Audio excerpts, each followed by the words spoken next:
Escape. Escape tonight to a fabulous world where there is a diamond as big as the Ritz.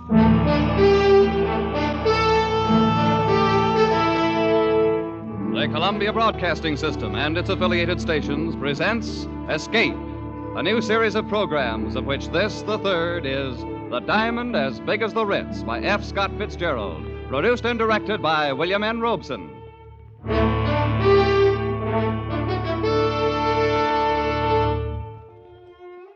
In a country as large as ours, there are many odd and wonderful corners hidden away, but none more fabulous and wonderful than the one conceived in the imagination of F. Scott Fitzgerald and located in the pages of his famous short story, The Diamond as Big as the Ritz. It is described in the words of John Unger, 20 years old, impressionable, and quite willing to swear to the truth of this whole strange affair. I'd been going to the St. Midas Prep School for a couple of years, and this was my second summer vacation. I'd met this fellow Percy Washington during the winter and got to be pretty good friends with him. Only I didn't know about his family or where he came from or anything like that. Of course, I knew he must be rich, because all the fellas at St. Midas come from wealthy families. So when he invited me to spend the summer at his home out west someplace, that was okay by me. Well, we'd been on the train overnight when he first mentioned it. I don't even remember now what led up to it. We'd been talking about first one thing and then another. Exactly where is your home, Percy? I mean, you bought the train tickets and all. It's in Montana, sort of. Montana? Oh, yes. It's pretty wild country, isn't it? Some of it is. Well, now, you take Hades, Missouri, where I come from. It's been settled for 150 years. One of the first towns on the Mississippi River. Indeed. Oh, sure. That's very interesting. Well, I sure do appreciate you not making jokes about it. You know, the way some of the fellas do when I say, I come from Hades. Why, my father's plantation stretches from... John, do you know that my father is the richest man in the world? Oh? By far the richest? Well, I read about a man that paid taxes on a $5 million income. Small fry. If my father paid tax on his real income, it'd disrupt the whole economy of the United States. No kidding. I like rich people. And the richer a fella is, the better I like him. My father could buy out all the millionaires in the country and not even know he'd done it. Is that a fact? Well, I visited the Schlitzer Murphys once. They're plenty rich. Why, their daughter Vivian's got rubies as big as hen's eggs. And sapphires that glow like headlamps. I like jewels. Always have. I used to collect them instead of stamps. And diamonds. Why, the Schlitzer Murphys had diamonds as big as walnuts. Oh, that's nothing. Huh? Nothing at all. My father has a diamond as big as the Ritz. Please, I'm not joking. But you mean as big as the Ritz-Carlton Hotel? Exactly. My father has a diamond as big as the Ritz.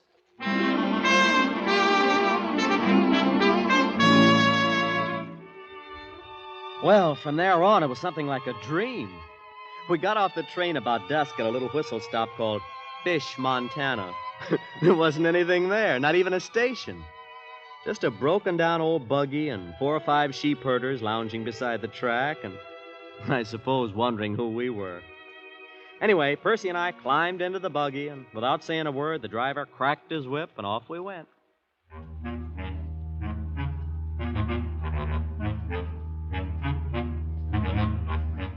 I don't know how far we traveled.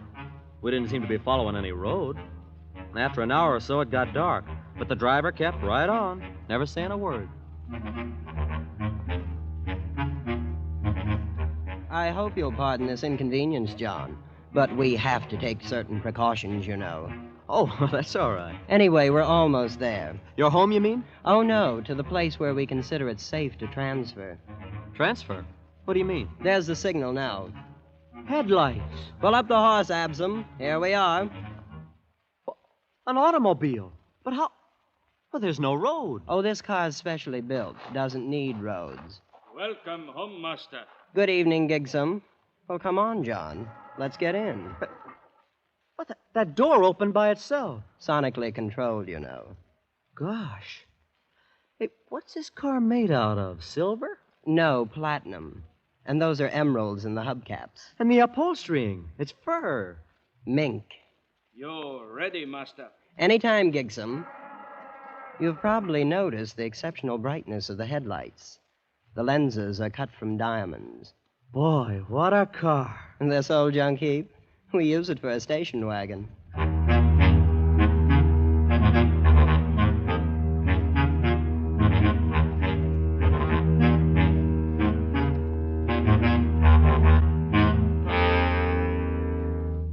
What are we stopping for? This is just a deserted canyon. Oh, we're not there yet, John. It's a little further. Wait, you'll see. Hello, Clark! Lower away! Percy, what's that? That noise. They're sending the hooks down. Hooks. Yes, to attach to the wheels. You know, that's what Gigsum is doing now. But Oh, yes, I forgot to mention. Gigsum will look after you during the visit. Look after me? Your personal valet. Of course, there'll be other slaves available, too, whenever you need them. Do you have a lot of slaves? Oh, 300 or 400, I suppose. Oh, all ready, Gigsum? Yes, master. Hello! Haste away!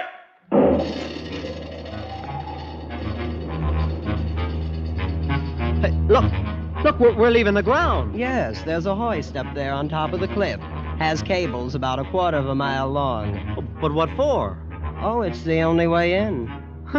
Imagine hoisting an automobile 1/4 of a mile up the side of a cliff. It's nothing, really.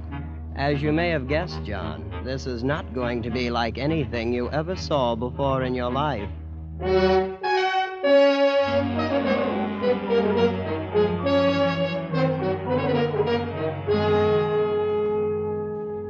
Well, John, there it is. That's your home? Oh, it's magnificent. Palatial. It's not a bad little place. How big is it? I suppose you mean the number of rooms. I think it's around 140. But Father may remember exactly. Then, of course, there are other buildings. Slaves' quarters and things. Why hasn't anybody ever found out about it? This place, I mean. Well, for one thing, it's the only 5 square miles in the United States that have never been surveyed. Huh? Why not?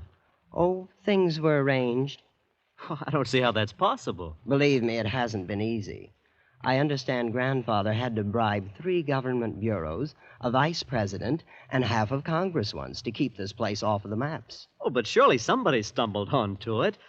Prospectors, people like that? Oh, yes, that happens occasionally. Then, of course, we have to arrange things. You mean... Not always. Usually we just take them prisoner and keep them. Same as the aviators. Oh, planes come here? Well, once in a while they fly over. Of course, they never get away. We have 9 anti-aircraft batteries around the hill here. You shoot them down? Oh, yes, great sport. It does upset Mother a bit, though. And there's always a chance that one might get away. That's Father's greatest worry. Well, this place... This whole thing, it's fantastic. Oh, come now, John. I picked you for a fellow with his feet on the ground. And you haven't seen anything yet, you know. This is only the beginning.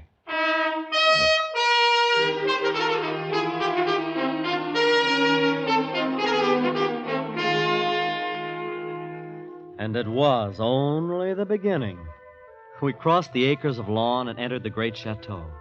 And from that moment on, vision upon vision tumbled together in a gigantic kaleidoscope of color, symmetry, and exquisite harmony.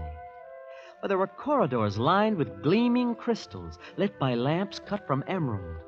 And there were great halls carpeted with chinchilla fur and ermine, and some with floors of clear transparency, flaming in the shifting glow of a myriad-colored fire beneath them.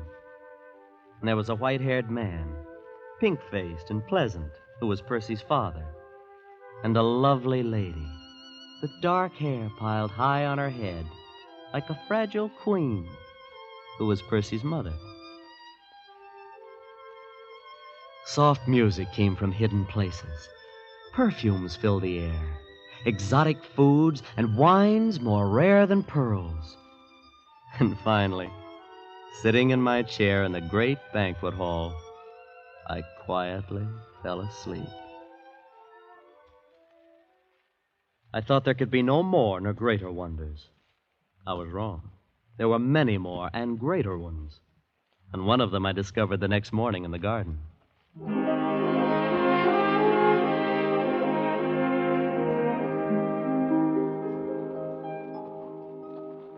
Hello there.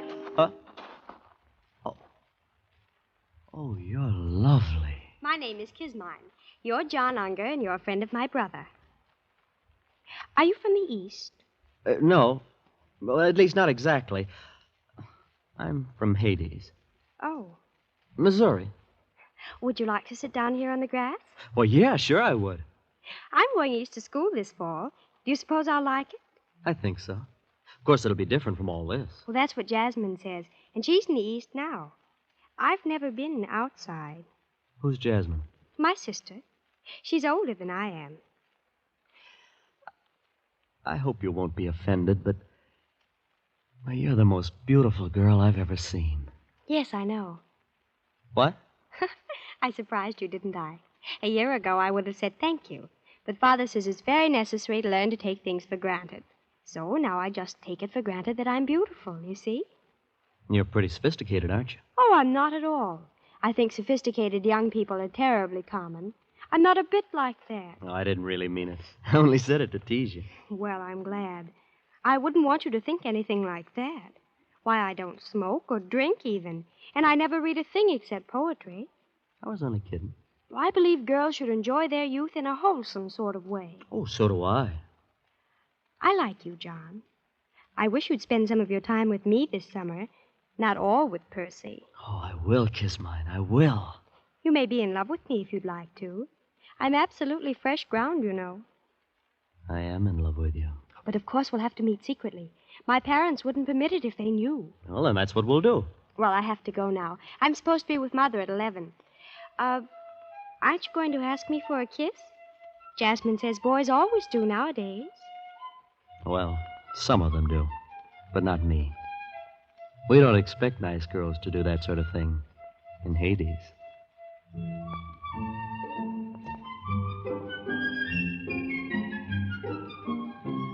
It was a funny thing.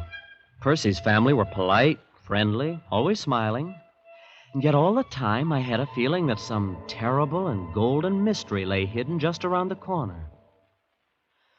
A few days after I'd met Kismine, Percy remarked casually that an unusual event had occurred. A man had escaped from the cage. I didn't know what he meant then. But the next morning I was walking with Percy's father on the grounds of the estate. The slaves' quarters are there, Mr. Unger. Oh. Yes, they're very nice. Well, they're adequate. During one period of my youth, I became absurdly idealistic and allowed them to live in luxury. I even equipped their rooms with tile baths. I suppose they use the bathtubs to keep coal in. Mr. Schlitzer Murphy told me I should once... imagine the opinions of Mr. Schlitzer Murphy are of little importance. They did not use the tubs for coal. They bathed in them. Unfortunately, several caught cold and died.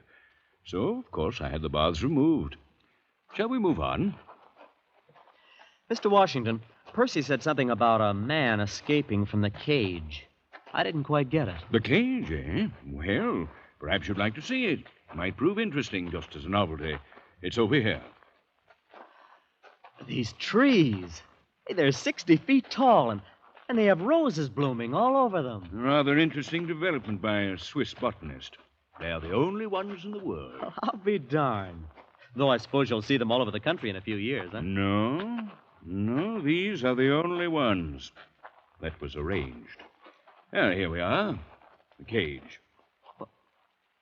It's a pit dug in the ground. And a grating on top. Oh, yes, it's not really a cage, except in a certain sense. Well, boys, how are you getting along? Come on down here and see. Yeah, throw him in, buddy. Go ahead. How many men are down there? About 50, as I recall. Who are they? Oh, aviators we've shot down, wandering prospectors, men of that sort. Yes, but why are they kept there? They've all had the common misfortune of having discovered El Dorado. Gentlemen, I'm sure you'd like to know that your companion who departed without my permission has been taken care of. We know what you mean, He was shot He was shot by some of my agents in 14 different places. Golf, Mr. Unger? They found him then? The man who got away? Those places were towns. My agents were over eager. None of them could offer a positive identification. I'm afraid the man may still be at large. So you see, it's not all utopia here. We do have our difficulties. Isn't it a little unnecessary holding them like that? Well, not at all. It's the only way to keep this place hidden. Yes, I guess that must be important. Percy was telling me something on the train. I thought he was just kidding. But he said you had a diamond as big as the Ritz-Carlton Hotel. Oh, yes, indeed. As a matter of fact, it's much bigger than the Ritz. Much bigger.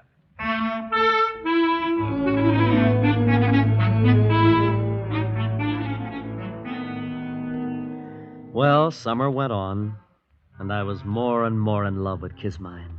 Oh, she was priceless, exquisite, like no other girl in the world. After a couple of weeks, I'd kissed her, of course, and I was really in love for the first time. Oh, I should have known. I should have put two and two together when Percy's father showed me the cage. But I didn't until one morning late in the summer, I'd slipped off with Kismine to the rose garden. Kismine, I think we ought to elope. Oh, I don't know. It would be much nicer to be married here. But then it would be more romantic to elope. Yeah, all the Sunday supplements would write stories about fabulous heiress elopes with... You are fabulous, you know. I knew an heiress from Omaha once. I don't think you'd like her. She visited my sister here. Oh, you've had other guests then, huh? Well, yes, we've had a few. Wasn't your father ever afraid they might talk outside? To some extent. Oh, let's talk about something pleasanter. What's so unpleasant about it? Well, I grew quite fond of some of them. You mean they told and your father... Oh, they didn't get a chance to. Father had to be sure. Oh, but that's murder. What else could we do? In the cage, well, they'd have been a constant reproach to us. And Father does it so nicely. They're always drugged in their sleep, and then we tell their families they died of scarlet fever in Butte. I'm not sure how that affects the statistics there. Of all the horrible... Oh, it is not. After all, it'd be terribly boring here without ever having anybody. Why, Father and Mother have sacrificed some of their best friends. Well, you're no better than the... Well, then, that's what they plan to do with me. Oh, couldn't you forget it? And be nice to me until you're put away. It's only for 2 or 3 weeks. You'd go on this way, kissing, talking about love, when you know I'm not much better than a corpse? You're not a corpse. You're not. I won't have you saying I kissed a corpse. Oh, that wasn't what I said. You did, too. I did not. You said Just that... a moment. Father. Who kissed a corpse? Well, nobody. We were joking. You two haven't any business here anyway. Kismine, go read, go play golf. Don't let me find you here when I come back. Yes, Father. Good day, children. You see? Now he knows. You've spoiled everything. You don't really love me. Kismine, you... Look, tell me, what's the reason for all this secrecy? What if you are rich and have this place? Why would it be so terrible if anybody found out about it? Why, it's on account of the diamond, of course. Diamond? What is this diamond all of you talk about? Well, it's the... Oh, you'd better ask Percy. I'm always getting things mixed up. Well, I will ask him. And another thing, I'm getting out of here tonight if I have to dig through the mountains. I'm going back east. Take me with you. No. Why not? Kismine, dear, your father wouldn't permit it. If you won't take me, I'll go tell him I want to marry you. No, you can't do that. He'd bump me off this afternoon. Oh, please take me, darling. We'll be terribly poor and very happy. And I'll cook things for you. Oh, herbs and berries and things. Won't that be fun? You will, won't you, John? Well, my head was really in a whirl. This whole thing was fantastic. And so was the family, even Kismine. I couldn't think of anything to do, but... Well, I rushed to see Percy. But, John, why didn't you ask me before? Because I thought you were kidding all the time. I know you wouldn't have believed me if I'd told you. Yeah, well, I'm ready to believe anything now. Well, it was Grandfather who started the whole thing. Purely by accident. He came out here from Virginia after the war between the states and stumbled onto it. Onto what? The diamond. That's what made this all possible, of course. Grandfather spent 2 years going around to different cities of the world selling bits of it. Then he started building this place. He put his money in jewels. But Father found that radium took much less space. Yeah, but why the secrecy? Oh, it just wouldn't do if anyone found out. Ruin the economy of the world. The thing's too big. This has been going on for 3 generations, then. The cage and this thing of inviting friends. Oh, yes. You see, there wasn't really any danger before airplanes. They are what worry us. You knew when you invited me here what would happen. Please, John. I thought you'd be more sensible about it. After all, you can see my position. Oh, yeah. Well, where is it? Where do you keep this diamond that's caused so cockeyed much trouble? Oh, I thought you'd guessed. You've noticed the hill the chateau stands on. Yes. It contains a cubic mile. And, except for a thin covering of dirt, it's one big, solid diamond.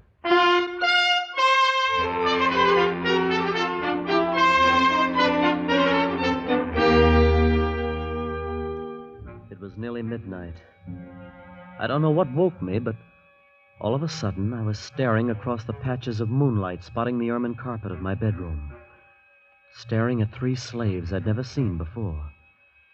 They just slipped inside the door and stood there, each with a vicious length of shiny copper wire. The official executioners. I lay there on the bed watching them, counting heartbeats, not daring to move, not daring not to move. They didn't know I'd wakened, and they began edging across the room. Come on, all 3 of you. There's no time now for this. All hell's broken loose. Hurry! I took one long, deep breath, the first one in several moments, and then I was out of the bed in an instant, throwing on my clothes and dashing through the long crystal corridor to Kismine's room. Kismine, are you awake? John, over here by the window. So they woke you up, too. If you mean 3 of your father's slaves. Oh, no, airplanes. Airplane? So that's what it is. At least a dozen. I saw them crossing against the moon. Oh, look, they're circling way over there. You think they're here on purpose? Oh, yes. They dropped warnings to Father. It's that man who got away from the cage, you know. Oh, good for him. Yes, wasn't he clever? Well, I think we'll open up on them any second now. Open up? Yes, our anti-aircraft. Oh, this is going to be thrilling. Thrilling. Oh, look, they're in range now. Bravo! Bravo! Kismine, get away from that window! Oh, good heavens, did you see that? Yes, and we've got to get out of here. Can't you understand? They'll bomb the chateau next. I know. There's a little grove across on the side of the mountains. We always keep one of the cars there. Oh, we have a nice view of everything. A nice view? Kismine, you don't seem to understand. They mean business. They're out to finish off you and your whole family. Oh, but it all seems so silly. Oh, when you come right down to it, they've never even met us.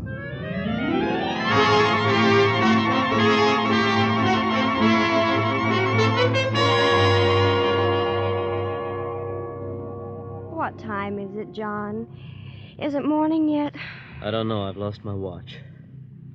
Seems to be getting lighter, all right. It's quieter, too. Now, they've knocked out your father's guns. Every last one of them. Won't be long now. Oh, it seems such a shame. The family'd put so much work on the place. Everything's always been so pleasant. Yeah. Well, you better get some sleep, Kismine. I'm going to walk down the path a little ways. Oh, you'll come back? Yes, Kismine. I'll come back. At the edge of the wood, I stopped and looked out across the valley toward the wrecked chateau standing on its diamond hill in the center.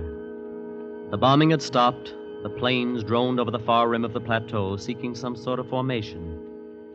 Then, on a little knoll just below me, 3 men appeared suddenly from the underbrush. The first one strode imperiously ahead, and the other 2 bore a heavy burden between them. It was Mr. Washington and 2 of the slaves. I stepped behind a rock and stood motionless, watching them. All right. This is far enough. We'll stop here. Now, hoist it up. Hold it there. Both together. Easy now. There. The burden they held up to the heavens was an immense diamond, cut and polished, catching the first faint rays of the dawn and gleaming like a fragment of the morning star. Now, you out there. You there. I could see no one else anywhere in view. You above there.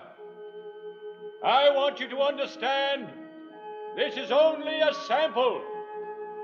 I'll give you 1,000, cut as fine. set in pedestals of platinum. And I'll build you a temple 1,000 feet high, cast of solid gold. And on the top of it, I'll put one diamond 100 feet across, set there forever to catch the rays of your sun. A thought began to dawn on me.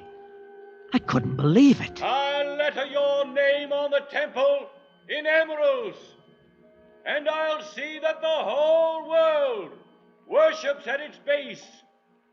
All you have to do is make everything the way it was before. Mr. Washington was offering a bribe to God.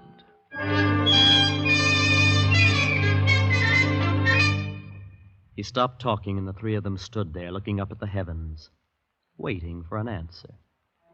And then at the far end of the valley, out of those same silent heavens, blossomed the white puffs of parachutes. The man who tried to bribe God looked up and saw them, became old in an instant, and turning with lowered head, walked down the path toward the chateau. With sudden premonition, I whirled and headed for the spot where I'd left Kismine. Kismine in the car that needed no roads.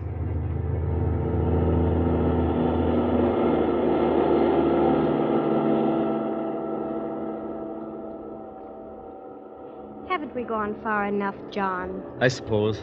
We're 10 miles from the chateau. Oh, it's all so hectic. This rushing about and losing sleep and everything. Hand me those field glasses. Here they are. Well, can you see anything? No. Wait. What is it? It's your father and mother. And Percy. Yes, and the two slaves, still carrying that big diamond. Oh, wait. They're going in a tunnel down below the chateau. So that's it. They've got an underground escape. No, I remember now. The mountain's wired. Some kind of atom bomb. Atomic bomb. Oh, that's it. Father's had it for years. He always said it would disintegrate the whole works, diamond and all. Of course, he only regarded it as a last resort. So he'd rather have it like that. Well, they're all inside the tunnel now. The troopers are moving in. I don't suppose there's really anything to be done about it now. And there wasn't.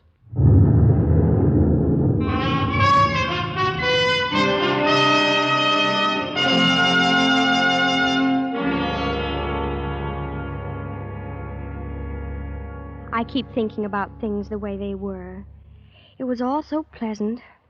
Oh, I don't suppose it will be ever exactly like that again. Not ever, Kismine. And maybe it never was. Youth's a time for dreaming, and dreams die, too. I'll probably have to take in washing. But, of course, we'll be very happy. What will we do, John? Do? Oh, we can love a while underneath the stars. That's a form of divine drunkenness we can all try. And then there may be other diamonds in the world. Who knows? And even though it's a shabby gift, there's always disillusion. Turn up your collar, Kismine, before you catch pneumonia.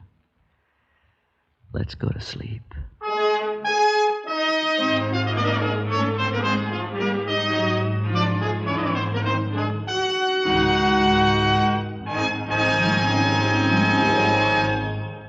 The Diamond as Big as the Ritz by F. Scott Fitzgerald was adapted for radio by Les Crutchfield and produced and directed by William N. Robeson, with Jack Edwards Jr. as John, Danny Merrill as Percy, and Linda Mason as Kismine. The special musical score was conceived and conducted by Cy Feuer.